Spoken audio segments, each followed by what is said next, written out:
अरे साचे बतिया कहबो छौड़ा छतिया फाटे जइतौ आगे जाओ ने फुकैतौ एने भातर साथे सुतैतौ हे रे आगे जाओ ने फुकैतौ एने भातर साथे सुतैतौ आगे जाओ ने फुकैतौ आगे जाओ ने फुकैतौ भातर साथे सुतैतौ।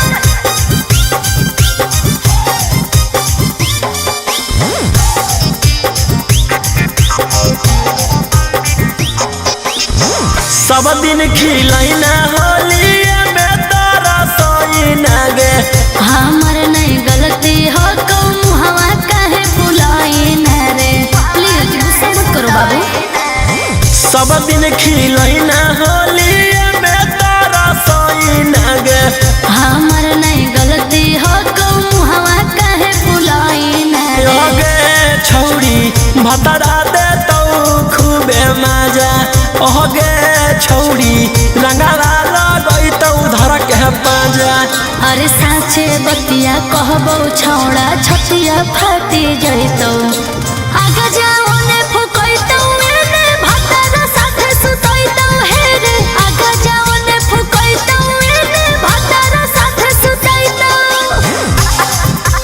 आगे जाओ ने फुकैतौ आगे जाओ ने फुकैतौ